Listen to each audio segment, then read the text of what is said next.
almarhum Ustadz Mahmud, guru bahasa Inggris. Waktu itu dia tuh menarik, dia bikin counter narasi. Jadi buat apa alumni MAPK Solo itu ke Mesir? Katanya gitu. Kasarannya gitu kalau saya nangkap. Karena apa? Kamu belajar agama selama 3 tahun itu sudah cukup untuk modal masuk surga. Kira-kira gitu. Jadi 3 tahun di MAPK Solo itu sudah cukup. Itu sudah bisa masuk surga. Sudah.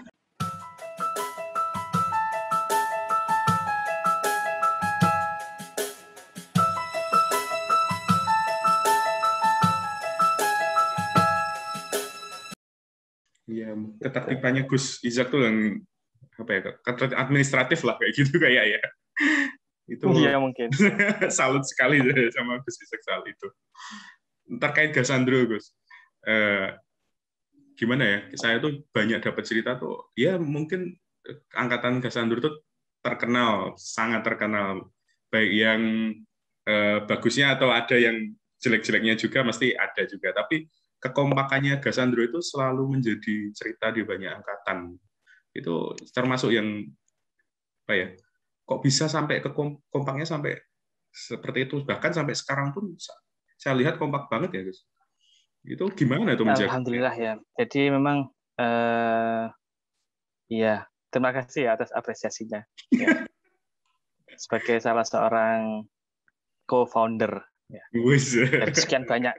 Saya bukan co-founder ya, bukan salah satunya founder. Ada banyak founder, tapi sebagai salah satu co-founder Gasandro, saya mengucapkan terima kasih atas apresiasi ini.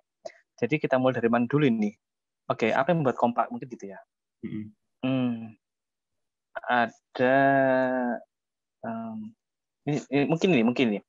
mungkin Gasandro itu kan terdiri dari 2 elemen ya, Gasax dan Andromeda. Gasax itu yang angkatan Banin, Rayon Putra, dan Andromeda itu yang Banat, Rayon Putri.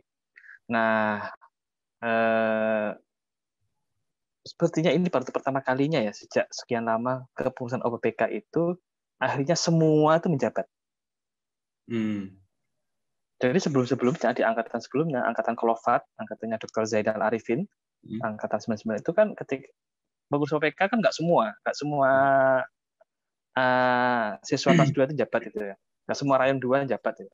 Nah, di angkatan kami, angkatan Gasak, waktu kami naik rayon 2 atau kelas 2 itu semua jabat.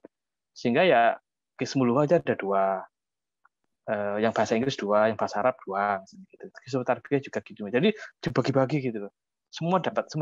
Mungkin ya, saya menduga ini mungkin ini yang membuat ikatan kerja barengnya itu kerasa sehingga karena semua pengurus gitu, semua pengurus. Tuh, yang pertama. Diikat dengan komitmen kebersamaan melalui organisasi yang semuanya pengurus. OPPK 9899.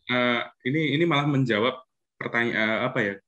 Kita tuh sempat beberapa kali diskusi kenapa kok anak MAPK organisasinya bagus-bagus walaupun sudah keluar dari kalau sudah ketika keluar dari MAPK walaupun di MAPK kayaknya organisasinya cuma ya yang penting melu, tapi ketika keluar di MAPK organisasinya jadi bagus-bagus banget. Itu karena semua anak yang di satu angkatan itu menjabat di OPPK. Kita baru tahu kalau ternyata baru dimulai sejak angkatan 2000 ya, Gus. Kita baru tahu malah. Iya. Saya angkatan atas kami, angkatan Kolovat, angkatannya Dr. Zainal tahun 99, juga angkatannya Kang Ihsan tahun 95-98 itu kayaknya hanya pengurusnya ya beberapa orang. Itu kan artinya ada diskriminasi, ada eksklusi, ada yang terpinggirkan itu loh. Kalau ini kan semua jabat ya, walaupun peran bisa dipertanyakan ya, tapi kalau tidak dengan dimasukkan nama itu kan ada semangat untuk ikut sengkuyung bareng gitu loh. Nah, itu pertama ya, Tat ya. Yang kedua, mungkin ada kejadian yang membuat kami tuh terhantam dengan sebuah situasi sehingga kami kompak. Ini mungkin saya perlu sebut nggak ya? Ini tragedi apa namanya? Agak berat saya ngomong, tapi oke lah, ini secara ya diungkap ya. Jadi singkat kata, kami ada dalam sebuah situasi, kami mempersepsi kami itu seakan dijadikan alat untuk menyingkirkan salah satu pembina Asrama Putra, ya, beliau Ustadz Sukemi, gitu ya. Itu kami tahunya setelah kejadian. Waktu awal-awal ya kami karena keawaman, karena keluguan, kepolosan, ya, dan juga kami masih semangat dengan, ya intinya masih mudah diprovokasi lah gitulah, masih mudah dibentur-benturkan, diadu domba, dihasut gitu, sehingga pada suatu malam kita bikin kegiatan, maunya itu islah, ya, merukunkan antar pembina putra maupun pembina putri, Ustadz Sukewi dan Ustadz Haris Mu'anis, kadang-kadang katakan begitu, tapi nggak tahu tiba-tiba kok bergeser kepada minta pemunduran Ustadz gitu loh dari asrama. Keduanya sih sebenarnya. Kami waktu itu minta Ustadz Sukemi dan juga Ustadz Haris Mu'anis untuk lengser, bahasanya gitu ya. Bahasa kerennya waktu itu kan lengser ya, karena masih suasana reformasi, Pak Harto lengser. Jadi apa-apa tuh lengser, apa-apa tuh lengser gitu. Nah, ternyata yang merespon tapi kemudian permintaan dari kami katakan gitu itu direspon cepat oleh pihak MAN dengan cara bukan Ustadz Haris yang bukan dua-duanya yang dilengser, hanya Ustadz Sukemi aja yang dicopot. Karena kami waktu itu ya atas ya kami sebagai korban provokasi ya dari pihak-pihak yang nggak suka dengan Ustadz Sukemi khususnya.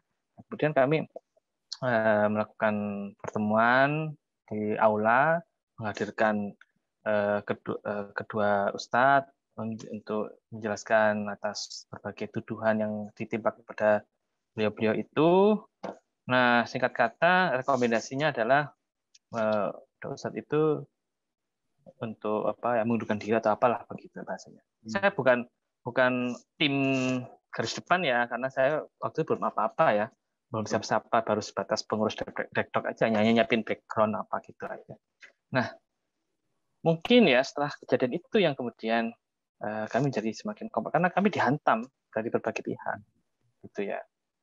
Ya itu termasuk yang salah satu saya pribadi sesalkan setelah tahu kenapa harus ada peristiwa malam itu, gitu loh, yang meminta kepada Ustadz mundur. Yang ternyata pihak MAN, kepala sekolah, kepala madrasah, Pak Abdus Salim waktu itu, yang menjadi korban satu-satunya hanya Ustadz Sukemi. Ustadz Sukemi kemudian dipindah saja, diberhentikan sebagai kepala pembina asrama putra gitu. Tapi alhamdulillah kemudian balik lagi ke asrama kan, waktu zamannya zaman ini sejarah juga. Ya ini mungkin harus dibuka ya, ini memang sejarah pahit ya, tapi harus saya buka ya. Kul haq walau kana murron kan begitu pesannya.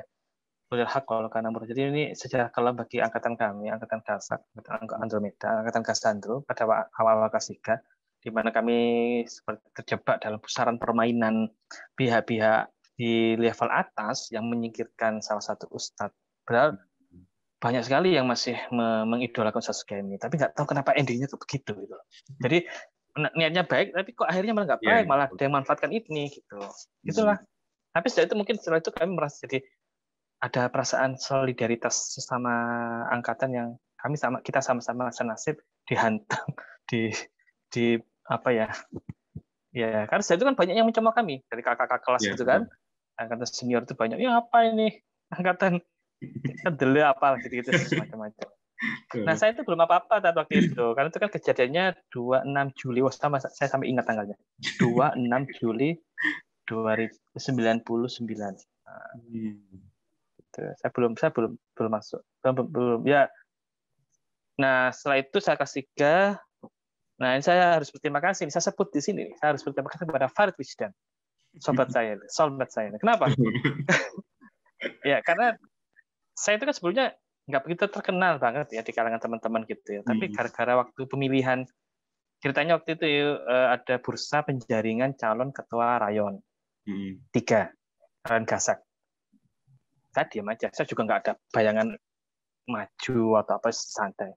Lah, waktu itu kan menjaring, ayo siapa saya maju, siapa, ayo ini, sambil duduk yang lain gitu loh. Lah tiba-tiba Farid bengok saka mburi banter. Kok sih salah? Gitu lah. Jadi langsung saya dimasukkan ke dalam bursa. Oke. Jadi ceritanya sebenarnya masing-masing kampanye. Saya kan nggak punya visi misi apapun terkait dengan Gasak. Tapi setahu saya Gasak itu ada iuran. Nah, saya cuma gini aja. Kalau saya jadi ketua, saya akan menghapus semua iuran. Loh, iseng aja itu. Wah, Paton ngomong aja nggak punya konsep apa. Ternyata itu teman-teman pada milih saya, menang saya jadi ketua rayon akhirnya. Fotonya masih ada itu, foto penyerah Iya, termahan saya sempat lihat juga dari fotonya. ketua rayon 2, Rizuri ke saya. Nah, saya masuk jadi ketua rayon itu ya mulai masuk dalam pusaran elit, tapi baru elit rayon, nggak elit PPK. Kalau PPK saya masih golongan menengah lah, karena kan Pupdekdek itu kan departemen yang nggak elit banget lah untuk di level PPK. Tapi untuk rayon paling nggak saya mulai punya kaki, mulai banyak berinteraksi dengan kawan-kawan begitu. Sampai kemudian bikin buku remembrance, buku perpisahan. Nah, puncaknya adalah merger Gasak dan Andromeda. Itu waktu malam perpisahan, ketua Gasak saya dan ketua Andromeda itu Umu Sofia, ya itu menyerahkan tumpeng gitu loh, tumpeng bersama. Itu yang kemudian menjadi simbolisasi terbentuknya Gasandro, Gasak Andromeda. Nah, itu. Apakah merger itu juga dari angkatan Cassandro ya, Gus? Siapa? Maksudnya sebelumnya apakah juga merger antara angkatan putra sama putri? Kayaknya ya. Angkatan atas itu 99 itu juga begitu. Kalau FAT itu gabungan kok, Celomet dan Gibraltar Fathia gitu. Iya, Fathia iya. Gibraltar. Jadi kalau FAT. Nah, angkatan saya ya ngikut-ngikut kakak kelas sebenarnya. Gasak itu untuk cowok, gabungan santri excellent singkatannya. Terus yang Andromeda itu saya nggak hafal ya namanya, A itu apa, N apa, D, R, O, M, E, D, S, macam-macam itu. Nah, itu gabung jadi Gasandro. Bikin logonya itu dipakai untuk logo remembrance, bikin kaos untuk kaos sepak bola, Gasak 2000, pokoknya ya begitulah. Apakah pembentukan nama dan lain-lainnya memikirkan filosofi tertentu? Sampai kita punya misalnya Farid ini kan semangat sekali kalau sudah nulis tentang Gasandro ya. Yeah. Pokoknya seru banget lah. Gitu. Jadi Okay. dari awalnya saya nggak begitu dikenal, hampir boyong dari Mapeka Solo, kemudian masuk ke dalam pusaran itu. Ya jasa-jasa orang-orang lah yang buat saya jadi lebih dikenal. Misalnya saya diangkat sebagai Pupdekdok oleh Ardarwan Siswa, Farid yang lantang mempromosikan nama saya sehingga saya jadi kandidat ketua rayon. Coba kalau Farid nggak teriak-teriak, mungkin saya nggak jadi ketua rayon. Mungkin saya juga bukan dari bagian aktor Gasandro. Jadi terima kasih buat Farid Wisdan ya. Semoga tapi Mas Farid memang kayaknya punya keahlian khusus kayak gitu deh, Gus. Iya. Kami pernah sekamar tuh sama Farid. Saya, Farid, Nurul Huda itu sekamar waktu kelas 2 di Imam Nawawi. Ya. Jadi sempat berbagi hati juga, maksudnya paham lah gimana yang lain. Chemistry-nya udah ketemu.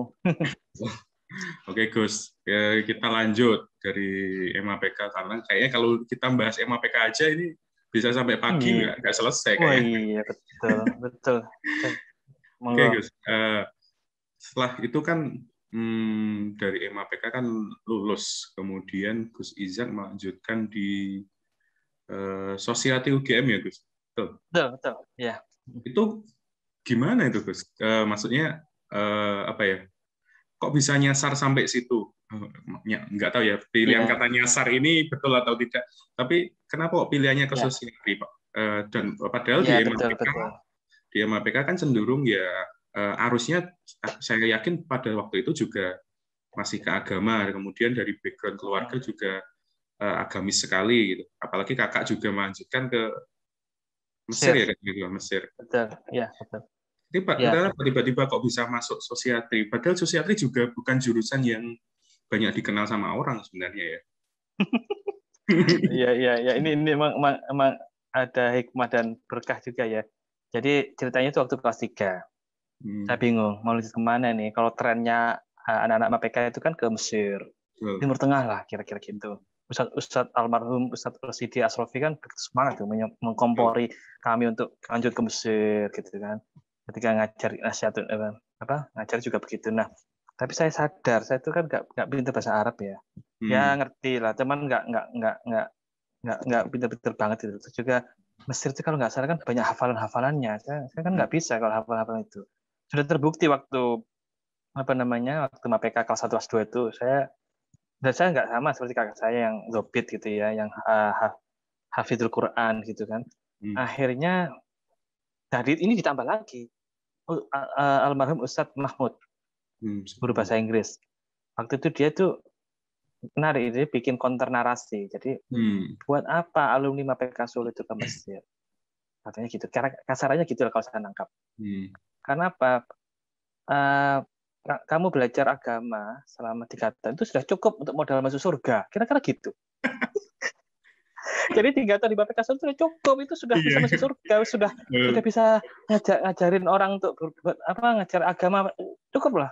Kalau kita belajar usul fikih, belajar tarikh Islam, belajar akidah, belajar macam-macam kan, belajar kitab yang lain. Gitu.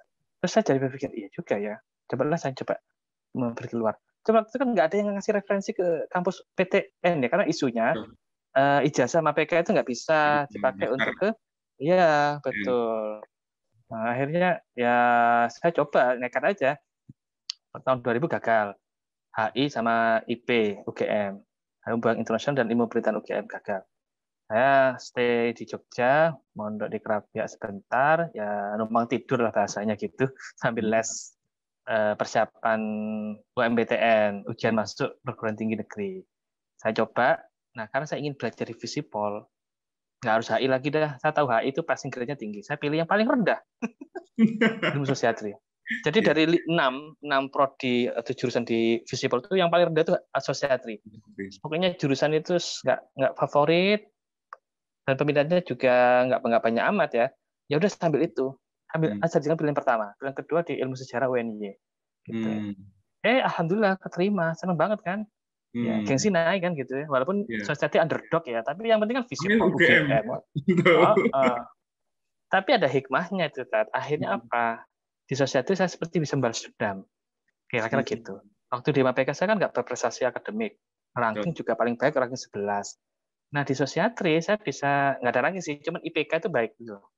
Selalu cum laude gitu, di atas 3,5 gitu. Sehingga pas wisuda, bulan Februari 2006, saya kebetulan alhamdulillah menjadi wisudawan terbaik untuk angkatan itu. Dari sosiatri. Alhamdulillah.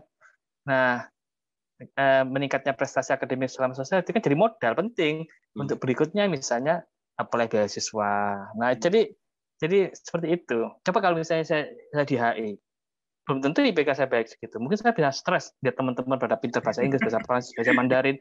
Jadi memang ya Gusti Allah sudah desain seperti ini. Saya ditaruh di MAPK Solo untuk biar saya lebih tahan banting. Saya taruh di sosiatri biar saya bisa menggalang capital knowledge yang tinggi, sehingga bisa modal untuk apply beasiswa atau untuk yang berikutnya gitu.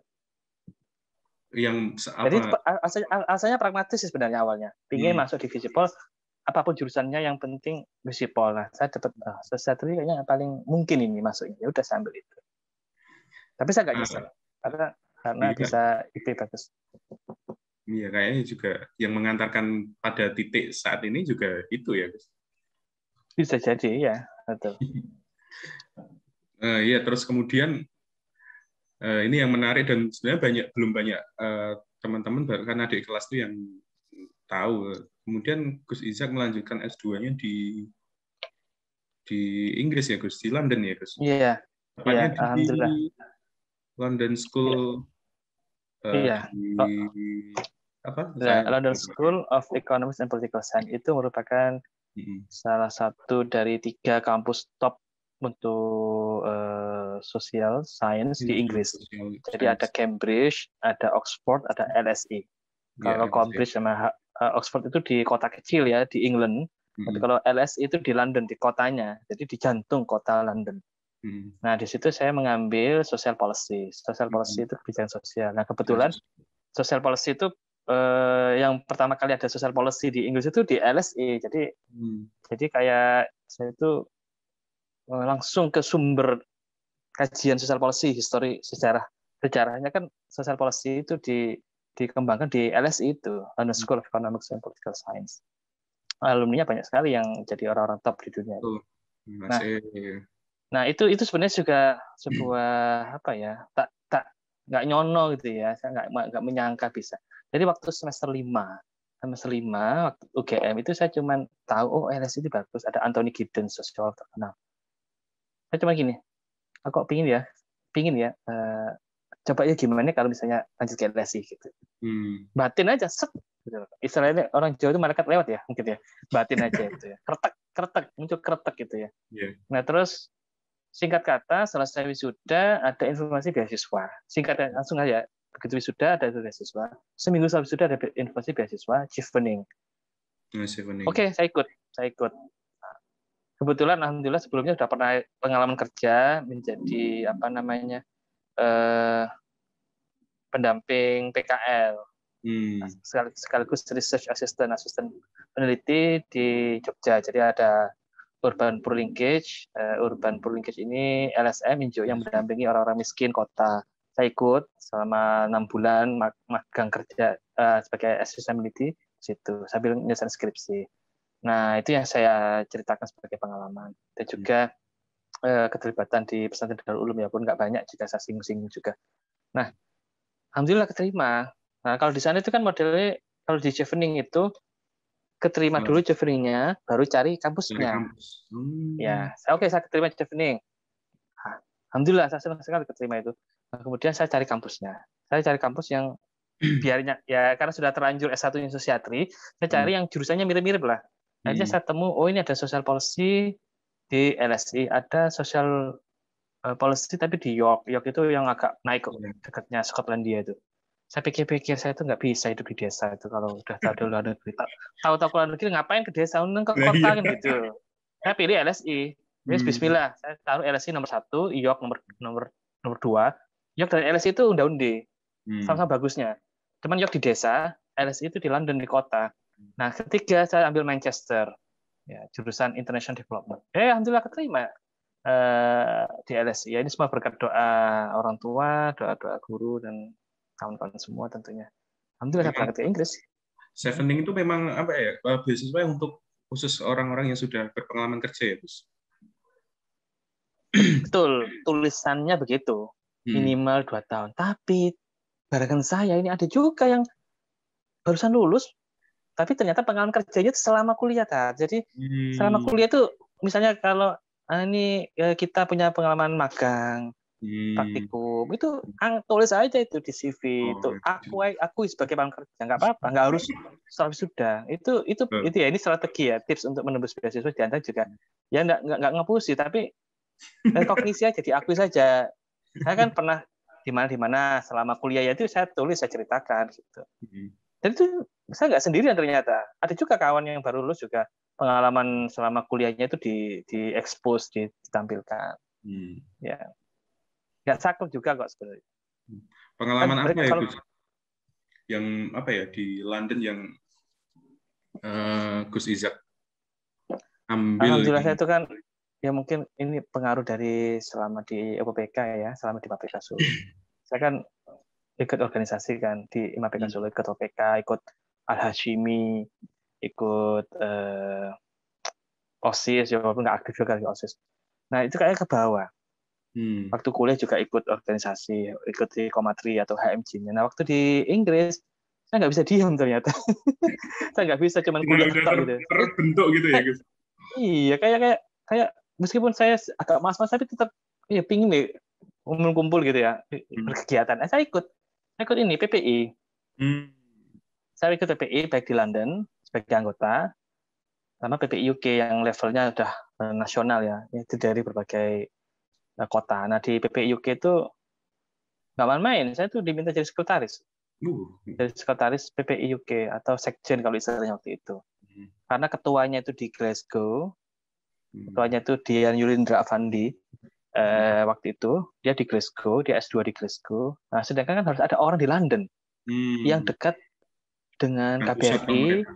Iya, betul. Nanti kalau ada kegiatan-kegiatan KBRI paling tidak ada yang mewakili PPI gitu loh. Akhirnya nggak tahu kenapa saya itu ya ini lagi-lagi ada saja orang yang menampilkan saya waktu itu ketua PPI sebelumnya Ardian Al-Haddad itu kemudian merekomendasikan nama saya. Mungkin dipikirnya karena saya Chevening, saya dari mungkin saya Chevening biar ada perimbangan karena yang jadi ketua PPI kan bukan orang beasiswa, dia sendiri. Jadi biar ada perimbangan. Saya ditampilkan, saya di London. Ya sudah, ya saya terima aja. Terus, gimana lagi? Saya jadi sekjen PPI selama setahun. Ya, kepengurusan PPI UK tahun 2006, 2007. Ya ada hikmah berkahnya lagi ke PPI. Jadi kenal dengan Adikbu, sering ke KBRI, sering mangan gratis di KBRI, ya sering nginep di Wisma Merdeka gitu. Untuk ini orang-orang Indonesia yang sedang di sana, terus berkegiatan bersama PPI, dan juga ini bisa tuh jalan-jalan gratis. Saya ke Manchester, ke Glasgow, ke Edinburgh misalnya, jalan-jalan naik mobil bareng Adikbud, nggak keluar ongkos. Ketika ada mahasiswa baru, saya ikut. Saya perwakilan PPI mendampingi Adikbud untuk bertemu dengan warga gitu. Termasuk yang pernah saya ikuti yaitu mewakili PPI UK untuk pertemuan jejaring PPI Eropa di Den Haag bulan Juni 2007. Itu tiket PP ditanggung oleh KBRI. Ya udah, saya ikut aja.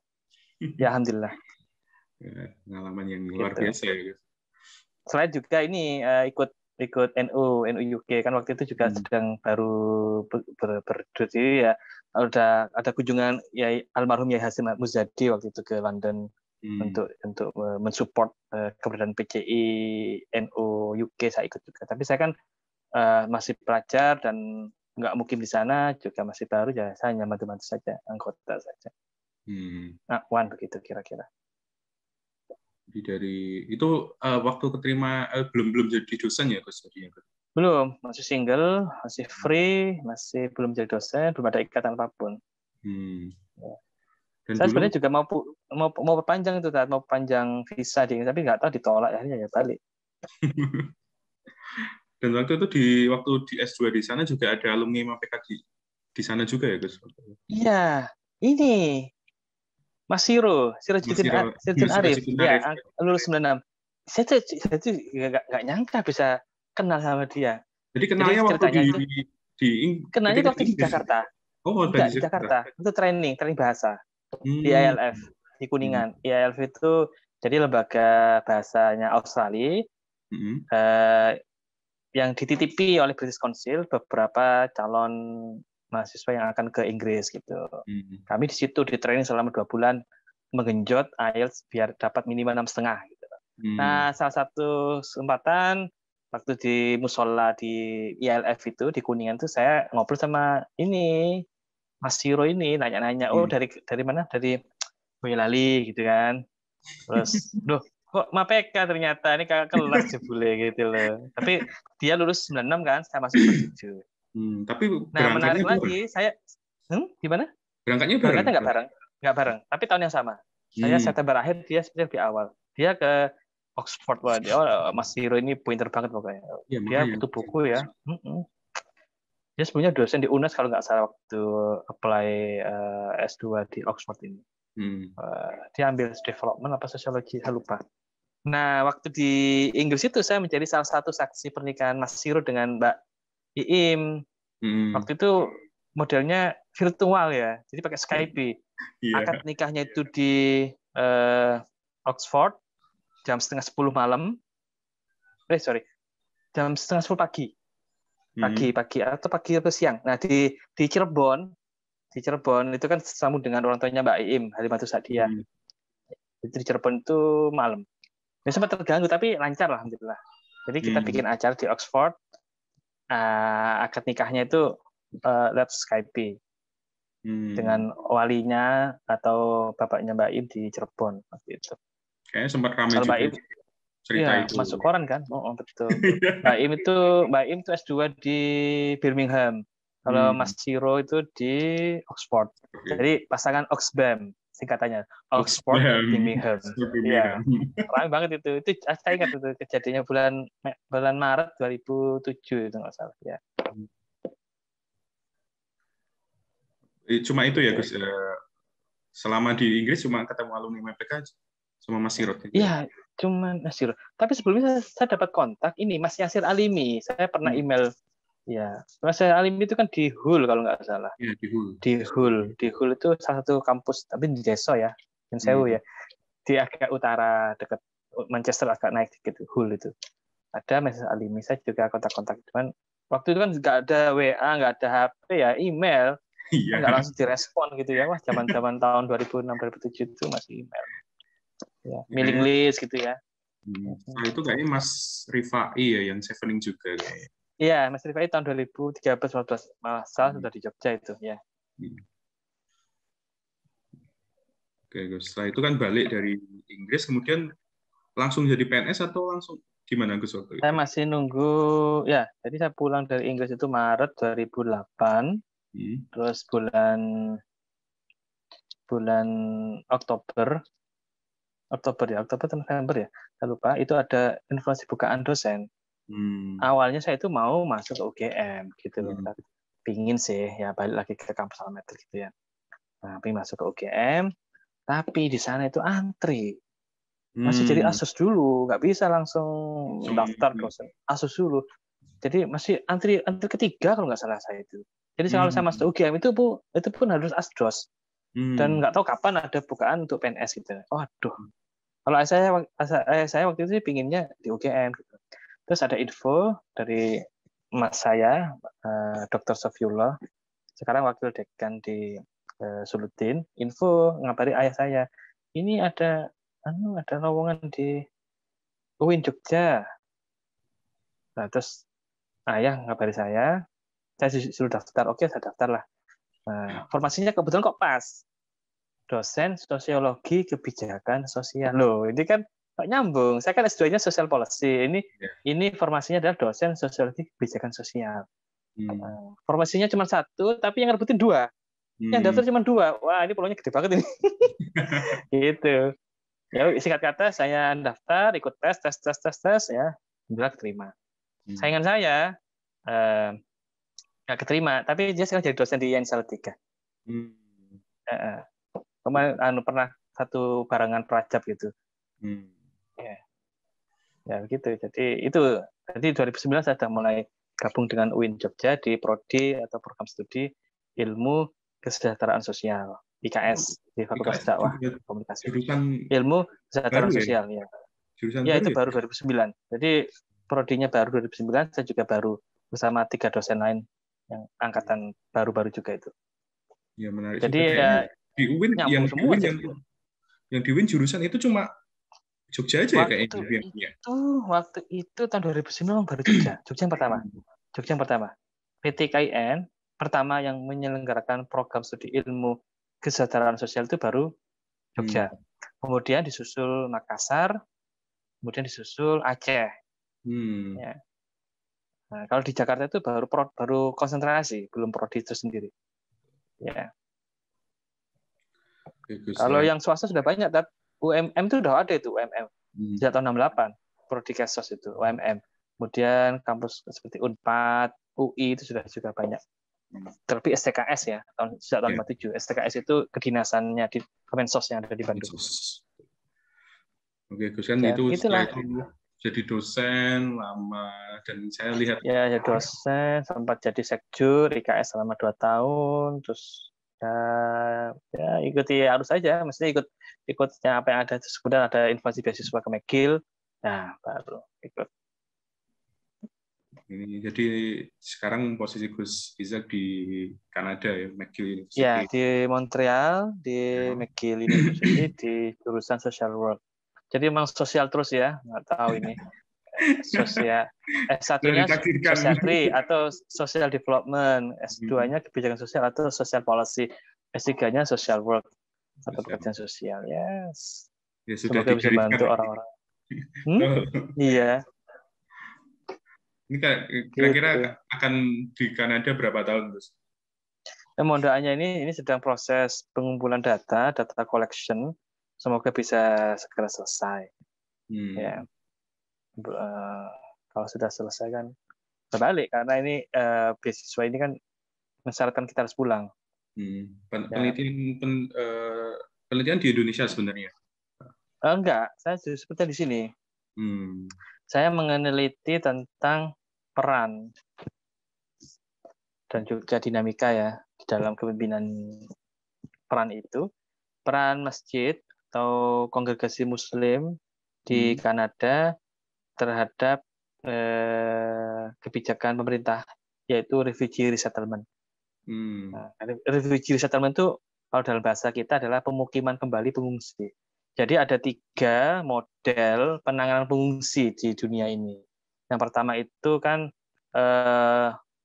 voluntary repatriation. Jadi balik sukarela. Misalnya ada perang di Afghanistan. Orangnya kemudian ngungsi ke Pakistan ya kan sebelahnya. Nah, setelah selesai perang balik lagi ke negaranya. Itu namanya voluntary repatriation. Ini model pertama. Model kedua itu local integration. Misalnya tadi ya, pengungsi Afghanistan pindah ke Pakistan. Kemudian nggak balik ke negaranya, tapi menetap di Pakistan dan berintegrasi dengan masyarakat sekitar. Nah, itu namanya local integration. Nah, model ketiga itu adalah refugee resettlement, pemukiman pengungsi. Maksudnya pengungsi itu yang tadi itu numpang di camp atau ngungsi di camp di negara sebelah, kemudian dipindah ke negara ketiga, third country. Nah, Kanada ini ternyata menjadi top resettlement country. Negara yang paling banyak memukimkan kembali pengungsi. Ya, setelah Amerika, tapi gara-gara Donald Trump, Presiden Amerika waktu itu membatasi Amerika dari negara-negara Muslim, ya kan, ada Muslim ban. Akhirnya Kanada yang sekarang mengungguli Amerika. Nah, di Kanada ini banyak sekali pengungsi dari berbagai negara. Ya, tadi sejak tahun 2015 itu. Tadi saya baca sambil tiduran baca scroll itu ternyata di Indonesia juga ada pengungsi dari Afghanistan yang tadi demo di kantor PBB Jakarta karena sudah mengungsi di Indonesia dan akan dipindahkan ke negara ketiga, dunia ketiga, dan mereka tidak mau karena sudah terlanjur di sini, sudah nyaman, sudah itu tidak mau. Tapi karena Indonesia tidak menandatangani perjanjian itu, akhirnya harus tetap dipindahkan ke negara dunia tiga, gitu ya. Iya betul. Jadi karena Indonesia itu kan tidak atau belum ya menandatangani konvensi tahun 51 tentang pengungsi. Itu konvensi yang mengatur, termasuk memberi kewenangan kepada negara-negara itu mendefinisikan ini pengungsi atau bukan sih. Nah, itu kalau dia nggak menandatangani konvensi, dia nggak bisa mendefinisikan ini. Harus UNHCR, Badan Pengungsi PBB, yang melakukan itu. Nah, pro kontra sih mau tanda tangan tidak, karena kalau menandatangani otomatis Indonesia harus menerjemahkan itu ke dalam peraturan perundangan. Harus buat undang-undang, harus buat peraturan pemerintah, dan harus menjamin hak-hak para pengungsi itu, termasuk misalnya mereka ingin bekerja atau anak-anak ingin sekolah, dan juga bisa menjadi tambahan beban demografi dan sebagainya. Tapi kalau nggak menandatangani ya kayak gini, menumpuk terus kan pengungsi itu datang dari Afghanistan, dari Rohingya misalnya, atau dari mana-mana gitu. Yang tujuannya sebenarnya bukan Indonesia, tapi Australia. Jadi Indonesia itu menguntungkan Australia sebenarnya, menjadi filter para pengungsi itu. Ya. Nah, Indonesia ini seperti camp. Indonesia kan pernah juga itu menyediakan camp pengungsi di Pulau Galang, di Kepulauan Riau, untuk orang-orang perahu atau boat people dari Vietnam itu tahun 70-an. Yang kemudian dari Galang itu terserah apakah mau repatriasi balik lagi ke Vietnam atau refugee resettlement ke Kanada. Banyak waktu itu sekitar 60.000 pengungsi Vietnam yang datang di Kanada. Nah, Indonesia ini situasinya dilematis ya. Karena mungkin karena di jalur jalur kapal juga ya, otomatis betul, banyak betul. nyangkut kalau dulu mau, di Indonesia kan. Iya, yang dari Afghanistan mau ke Australia pasti terdampar. Makanya banyak kan detention center atau rumah camp ya, bukan rumah tahanan, apa istilahnya ya kalau di Indonesia itu. Jadi misalnya di Cilacap itu beberapa orang Afghanistan tinggal di situ, di Jakarta juga, masuk di Aceh ya. Kemarin Rohingya juga gitu. Ya, Rohingya itu. Itu kok nah, ini sekarang gimana? Kenapa kok Kanada itu bisa menerima cukup banyak itu? Apakah memang ada ada alasan khusus untuk Kanada menerima banyak pengungsi? Iya, karena memang salah satu sejarah dari lahirnya Kanada itu dulu juga ada banyak pengungsi yang datang gini, ketika perang kemerdekaan Amerika tahun 1776, Hmm. para loyalis Inggris atau mereka yang setia dengan Inggris itu kan mengungsi kemudian ke Amerika, ke Kanada. Sehingga kemudian Amerika Serikat ini berdiri ya, Amerika Serikat berdiri. Nah, beberapa loyalis Inggris itu pindah ke Kanada, ya, pindah ke utara, mengungsi ke utara. Nah itu cikal bakal kita Kanada ini semakin mulai bisa menerima keberadaan pengungsi. Selain faktor sejarahnya seperti itu, juga faktor kemanusiaan ya, dan tentu juga tidak bisa dinafikan faktor ekonomi. Ya, karena gini nggak semua pengungsi loh yang bisa masuk Kanada, disaring juga. Ada security check, ada medical check gitu ya. Dia teroris atau tidak misalnya, ada seperti itu. Bahkan pada masanya dulu Kanada sampai pernah itu memblokade kapal pengungsi Yahudi dari Eropa yang mau datang ke perairan Kanada itu ditolak sama Kanada, dan akhirnya mereka para pengungsi dari Eropa itu, pengungsi Yahudi dari Eropa itu balik lagi ke Eropa, dan mereka berakhir di kamp konsentrasi Jerman. Jadi artinya memang dulu pernah ada diskriminasi juga. Jadi memang sebenarnya bukan pengungsinya sih awalnya itu migran. Kanada ini kan negaranya luas ya, 4 kali lipatnya penduduk Indonesia. Tapi penduduknya sedikit, hanya 37,5 juta. Bandingkan dengan Jawa Timur yang 39 juta. Jawa Barat sudah 50 juta. Perbandingannya jauh sekali. Iya, sedangkan kekayaan sumber daya alamnya kan melimpah di sini tuh. Terus pertaniannya juga. Jadi memang butuh banyak orang untuk masuk, untuk membantu mengembangkan negara ini. Karena ini kan nation of immigrants, ya, bangsa imigran.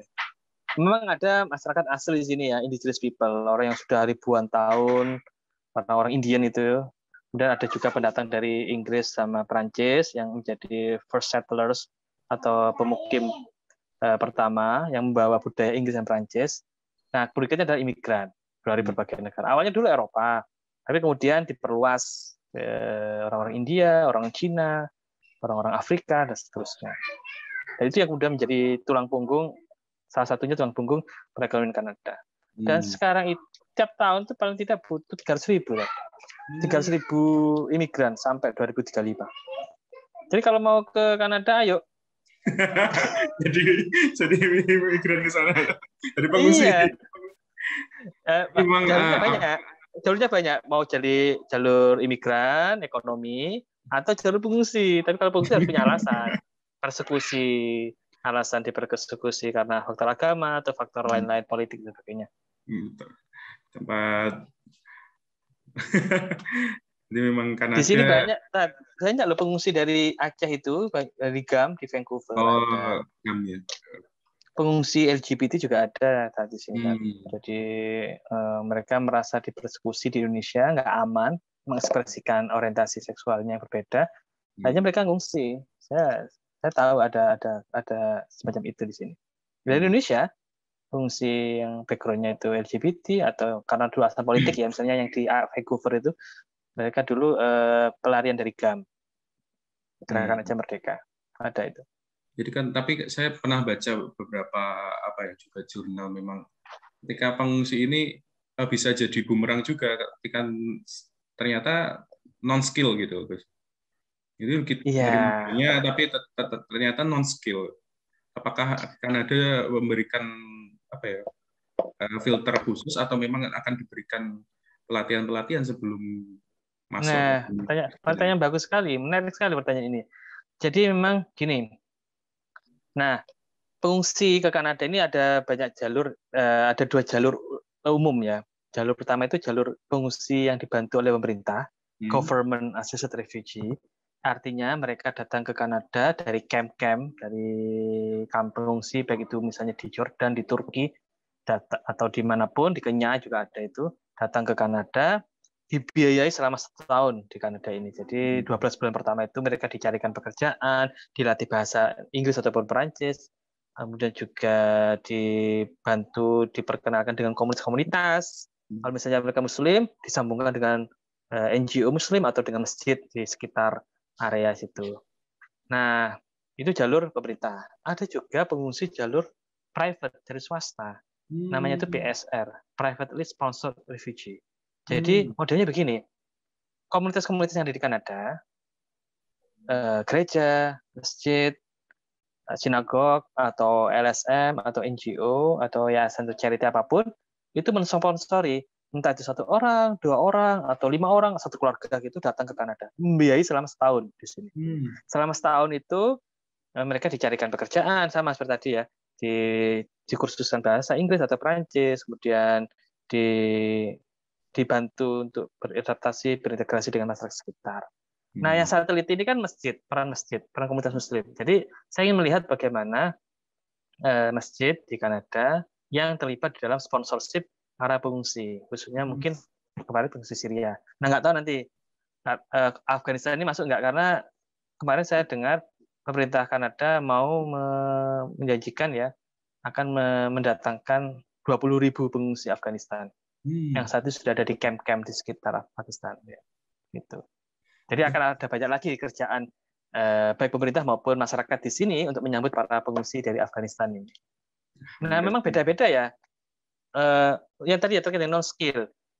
Nah, ada penelitian yang membedakan bagaimana survivability atau kemampuan survive pengungsi tipe yang pertama, tipe GAR, Government Assisted Refugee, atau pengungsi yang disponsor oleh pemerintah, dengan PSR atau pengungsi yang disponsor oleh swasta. Nah, penelitian menunjukkan bahwasanya pengungsi yang dari swasta atau yang disponsor swasta itu lebih cepat untuk mandiri, lebih cepat untuk berintegrasi dengan masyarakat, lebih cepat untuk bekerja juga. Karena rata-rata mereka sudah punya channel ya, sudah punya hubungan dengan masyarakat di sini. Kan masyarakat sini yang menentukan nama-nama. Jadi, NHCR itu punya nama, nama pengungsi yang di camp ini. Nah, mereka sudah punya saudara, kerabat, tetangga, teman di sini yang kemudian membantu mencarikan. Nah, sudah punya sosial kapital. Nah, untuk pengungsi yang tipe GAR, itu kadang mereka nggak punya sosial kapital. Mereka datang ke sini, ke Kanada itu benar-benar nggak ngerti, nggak punya teman, nggak punya koneksi, nggak bisa channel, nggak bisa bahasa Inggris gitu, atau nggak bisa bahasa Prancis. Jadi lebih ekstra untuk adaptasinya. Nah, rata-rata bukan selalu sih, beberapa di antara pengungsi GAR itu setelah setahun pertama mereka masih belum bisa hidup mandiri, sehingga masih harus dibantu. Ada welfare, dapat bantuan, gitu. Sistemnya sudah cukup baik ya Sudah cukup baik karena model PSR ini, Private Sponsored Refugee ini bahkan sudah diekspor. Dalam artian Kanada sudah mulai membanggakan diri sebagai negara yang ramah pengungsi, dan model ini sudah mulai banyak ditiru. Australia sudah mulai niru model PSR ini. Inggris juga. Gitu. Dan mereka karena butuh juga ya, karena betul. Masih butuh orang untuk. Tapi gini, pekerja maksudnya pekerja kasar gitu kan, banyak dibutuhkan juga kan di Oh iya betul benar, masih banyak dibutuhkan di sini tuh, apalagi sektor konstruksi, sektor pertanian itu kan butuh banyak orang juga ya. Nah kadang, tapi gini ya, pengungsi di sini tuh kan nggak mayoritas. Jadi jalur imigran di Kanada ini kan pengungsi itu hanya kecil sih sebenarnya. Karena jalur emigrasi karena ekonomi itu yang lebih besar. Artinya orang yang punya modal, punya skill, itu diundang oleh Kanada itu. Investasi. Nah, kalau fungsi ini lebih kepada ya faktor kemanusiaan saja sebenarnya. Juga untuk menunjukkan reputasi Kanada sebagai negara yang liberal, demokrat, pro human rights gitu ya. Jadi ada aspek itu juga. Nah, untuk pekerja kasar. Nah, ini ada situasi lain. Orang yang ini itu asylum seeker. Jadi orang yang datang ke Kanada tapi dari perbatasan Amerika. Nah, mereka seringkali kemudian ibaratnya itu menerobos antrian. Karena untuk bisa datang ke Kanada sebagai jalur fungsi itu kan nggak bisa setahun 2 tahun, paling nggak bisa ya 2-3 tahun, bahkan 5 tahun. Karena nunggu cek macam-macam gitu. Nah, ini asylum seeker ini bisa lebih cepat untuk menjadi pengungsi karena mereka tinggal datang dari perbatasan Amerika. Kemudian mereka mengklaim mereka nggak aman tinggal di Amerika, sehingga kemudian pemerintah kadang nggak bisa mengembalikan ke Amerika karena terikat dengan konvensi tahun 51 itu, ya udah berita Kanada aja menampung mereka. Ini fast track, jalur cepat menjadi pengungsi itu lewat asylum seeker. Kenapa kok banyak asylum seeker? Karena ini waktu Donald Trump jadi presiden itu kan nakut-nakutin ya, Ya, mau banyak yang dipulangkan ke Meksiko, mau pengen keluar dipulangkan dari ke mana. Amerika. Nah, orang-orang itu kan ketakutan nih, orang-orang yang ada di Amerika ini yang nggak punya legalitas dokumen dan sebagainya. Nah, daripada mereka diusir, dikembalikan ke Meksiko atau kemanapun gitu, mereka lari ke Kanada. Nah, cukup banyak itu. Gara-gara Donald Trump itu cukup banyak orang-orang yang lompat pagar perbatasan Amerika Iya, Kanada. saya sempat baca. Dan perbatasan Amerika Kanada itu kan luas ya. Perbatasan Amerika Kanada itu luas sekali itu. Itu kadang cuman nggak ada pagarnya, cuman sungai gitu. Kadang apa? Ya tahu-tahu ya nggak pagar berduri kayak perbatasan Amerika dengan Meksiko. Jadi memang banyak ya asylum seeker itu ya, para pencari suaka. Ya. Menarik sekali ya Gus. Karena saya juga background-nya public policy, jadi ketika membahas kayak gini, saya juga ikut menarik juga ini. ini. Betul. Ini kita bicara yang jelas kalau bicara kebijakan Kanada dalam menerima pengungsi sebanyak ini, tak lepas dari motif ya. Motifnya ekonomi pasti juga selain motif kemanusiaan. Dan memang untuk ada konsensus ya, apapun partainya, mau itu liberal yang sekarang saat ini berkuasa ataupun konservatif, tetap sama-sama meyakini imigran itu tetap diperlukan. Cuman perbedaannya adalah kalau liberal itu lebih longgar, losdol gitu loh kira-kira, brawl gitu loh. Kalau konservatif itu masih suka batas-batasi. Ya. Terus saya tunggu nanti kalau udah selesai doktorannya, saya pengen baca juga nanti tulisan-tulisannya Gus Ishak, mungkin di jurnal-jurnal nanti akhirnya. Iya, ya. Dan mohon doanya aja semoga cepat kelar dan bisa dipublish di banyak lapak jurnal. Karena dari disertasi saya kan paling tidak saya bisa memotret banyak hal ya. Tidak hanya peran pemerintah, misalnya, tapi juga peran masyarakat, termasuk juga respon masjid, termasuk juga komunitas muslim yang ada di sini. Karena dengan disertasi tema ini, saya kan jadi punya alasan akademis ya untuk masuk juga. Akhirnya jadi belajar bagaimana sih datangnya Islam di Kanada, nah, gitu. Bagaimana sih kenapa kok Muslim bisa tumbuh menjadi komunitas? Di sini tuh Muslimnya beragam sekali loh. Sunni ada banyak mazhab versi, kemudian Syiah juga ada yang Ismailiyah, ada yang Isna Asyariyah, Ahmadiyah juga cukup kuat di sini. Yang mereka dipersekusi di Pakistan. Itu kan banyak yang kemudian mengungsi ya, tinggal di sini gitu. Oke Gus, kalian tidak terasa udah 1:30 kayaknya. Iya, 1:30. Ini 1:30. 2 jam loh kayaknya Gus. Iya. Mungkin kita akan lanjut ke pertanyaan selanjutnya, kayaknya masih banyak yang di kepala saya yang belum terjawab dari Gus Ishak. Nanti mungkin bisa Bu, masing di lain waktu aja Gus, nanti bisa part 2, part 3 sepertinya. Kayaknya bisa jadi 45 juga. Oke Gus, terima kasih atas waktunya. Sama-sama. Atas ini ya. Semoga dengan sesi ini kan saya jadi refleksi kembali ya. Oh, semuanya ini tidak bisa lepas dari peran-peran orang sekitar kita, termasuk juga lingkungan kita, ya termasuk pengalaman di Mapeka Solo itu kan luar biasa. Itu turning point itu bagi saya. Titik balik lah kira-kira gitu. Oke Gus, mungkin semoga di doktoralnya segera selesai dan bisa segera kembali ke Indonesia. Kita bisa kumpul-kumpul lagi, bisa kumpul-kumpul ikan masuta lagi, ngadain acara lagi. Yoi. Terima kasih Gus. Jadi ini jam berapa Gus di sana Gus? Gimana? Jam berapa di sana sekarang? Sekarang 2:30 sore. 3 sore.